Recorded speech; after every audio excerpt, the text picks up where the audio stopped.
you had to forgo the 10% examination. So you decided. Now you're saying it's above your pay grade to decide. So which is which? No po sir, Mr. Chair, yung pong court na po yung nag-decide.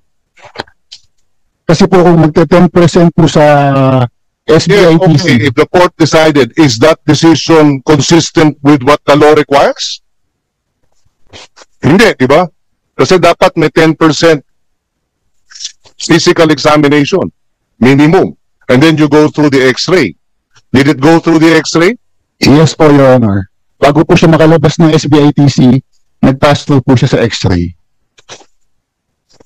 Sino yung X-ray operator? Anong pangalan? The X-ray field officer assigned at the Port of Subic, Your Honor, is Mr. Jeffrey Gasilos. Is he here? Wala po ata. Jeffrey Gasilos po. Casilos? Jeffrey Gasilos. Gasilos. Okay. Well, obviously, itong tatlong pinalabas, hindi na X-ray yun. Na X-ray po, may X-ray image po yan bago lumabas. Hindi po makakalabas ng SBITC kahit isang container kung di po dadaan sa X-ray. Hindi nga, wala ngang kumausap sa kanila, nilabas lang nila eh. Wala naman dumaan sa X-ray. At assuming dumaan sa X-ray, hindi nyo nakita na mackerel tsaka onions yung nasa loob, sinasabi nyo processed chicken poppers? Diba? Kung totoong dinaan sa X-ray, yung tatlong ito na sinasabi nila wala namang kumausap sa kanila, then you would have detected that it was mackerel, frozen mackerel and onions, not chicken poppers. Diba? So even assuming na in X-ray ninyo, nakalusot. Nakalusot. Tapos nung na-expect sa FTI, mackerel pala, tsaka onions. So, again, uulitin ko, Mr. Kalisihan, butas-butas yung paliwanag ninyo eh.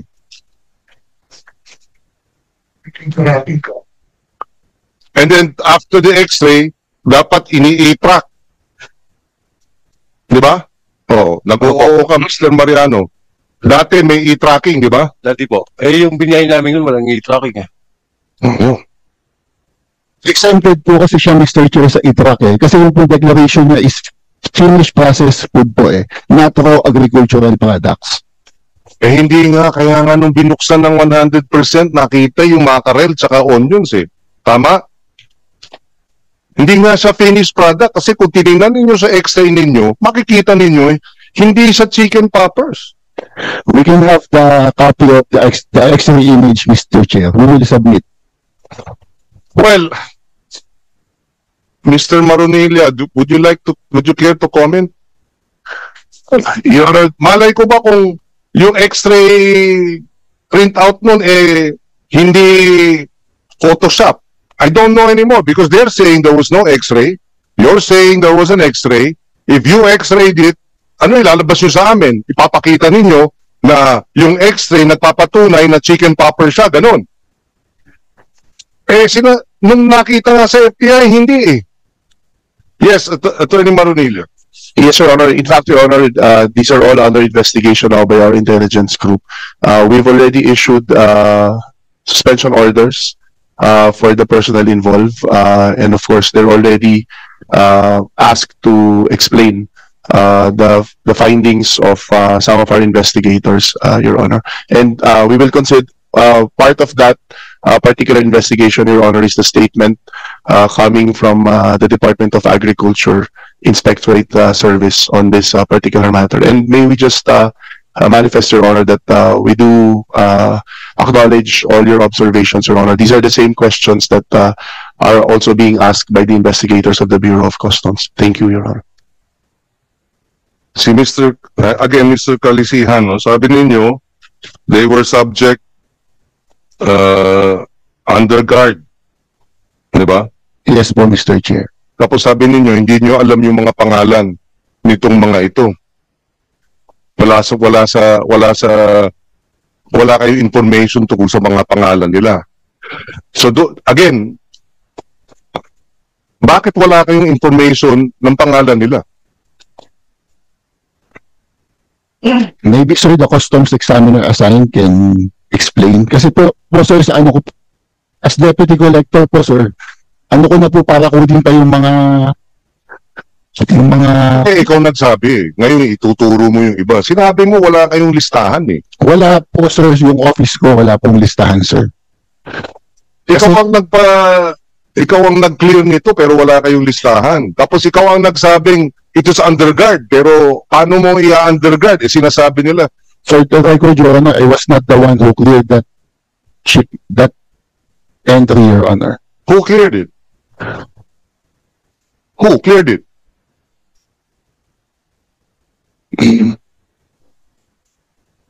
Why can't you answer? Your Honor, sa process po ng BOC, pagtapos po sa customs, It's a very basic question. Who, you said you didn't clear it. So who cleared it?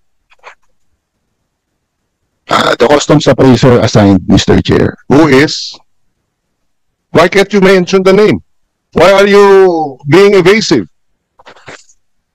The customs appraiser assigned, Your Honor, is Miss Leslie Nacario. Where is Leslie Nacario? Is she here?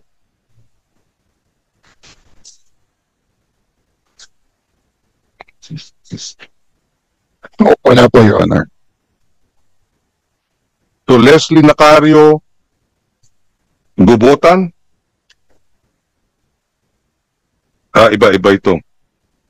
Okay, so can we invite Leslie Nacario for the next hearing? So, Mr. Calisian, I hope you understand.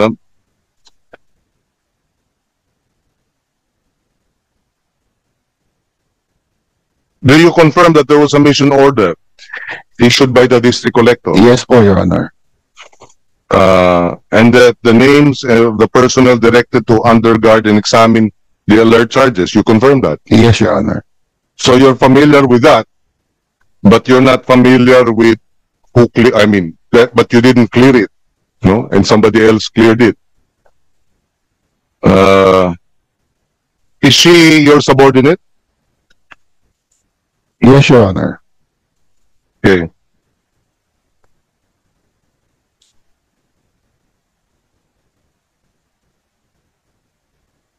So you're saying this is also exempted from e-tracking? Yes po, Your Honor. Why?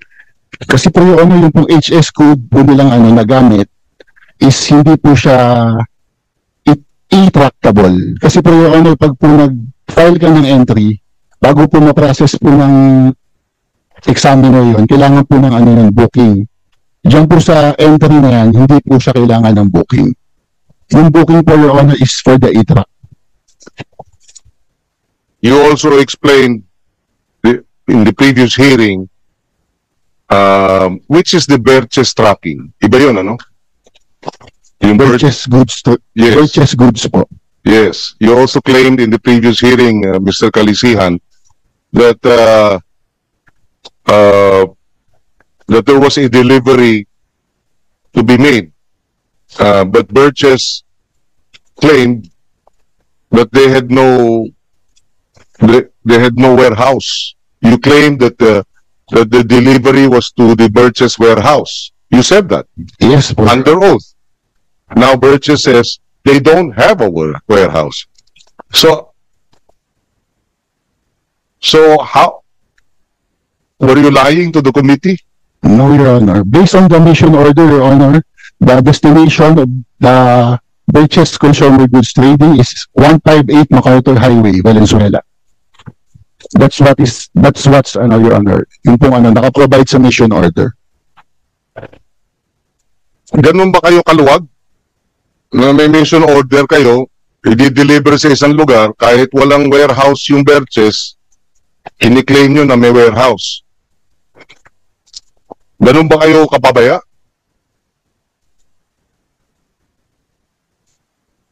O wala talaga yung planong i-deliver sa mga warehouse? Baka yun yung totoo. Pinalusot ninyo, hindi ba? Nahuli, Di ba? Yung pagpapalusot ninyo, hindi pala at sinasabi ninyong na-examine, marami kayong kwento eh. Di ba? Baka yun talaga ang totoo. No, Your Honor. Of course, you will say no. As far as Port of Subic is concerned po, ano po yan hindi po siya na-release. Hanggang ano po yan makabalik sa Port of Subic, nasa custody pa rin po ng Customs Port of Subic, Mr. Chair.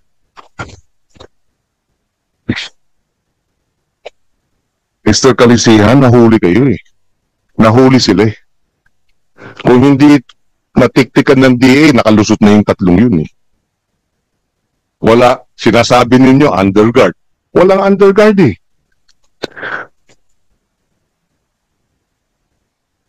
You know, Mr. Kalisihan, I think you have to explain why you should not be cited in contempt for lying to this committee.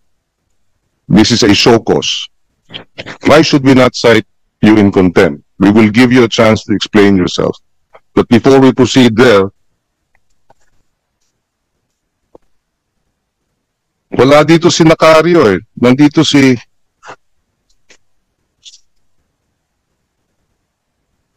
So Nakario has discretion, Attorney Marunilla, to release this? Your Honor, actually, number one, there has to be, may I just clarify on an earlier point, Your Honor. We Go ahead. We do agree with you, Your Honor. By regulation and by law, the 10% examination is indispensable. Second, Your Honor, what I think the Deputy Collector is explaining is that the authority to finally assess for release a particular container is vested with the customs appraiser, which exercises supervision over a particular section that actually processed the container. But whether or not, but on special procedures like underguarding, release underguarding for further examination, that authority is not lodged solely with the appraiser. She has the recommendatory power, but if I'm not mistaken, it is lodged with the higher authorities in the port to grant whether a particular shipment under very, very, very exceptional circumstances are allowed to be inspected 100% at the consignee's warehouse. Again, Your Honor, but even before that, there should be an initial examination at the port. And that authority is given to the District Collector of the port, Your Honor. Thank you for the clarification. Si Ms. Gubaton, what is your role in processing the documentation, for example, of, if any, of the brokers like Verches and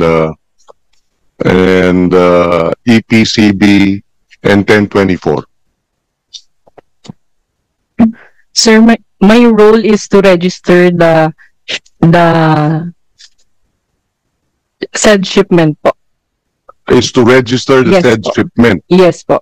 And check the veracity of its invoice and packing list together with the BL and other necessary documents. And this includes accepting payments or doing for meron bang ganung process na you look at the amounts involved, the items to be imported, and you make computations as to duties? Yes po. We check the invoice po attached and the packing list if it's tally po. So you deal directly with the brokers? We don't have direct contact with the brokers, but in DOC po kasi, we have this portal. Go ahead. We have this portal po na doon nagko-communicate yung broker. If in case may kulang silang documents, they just submit it in the portal po.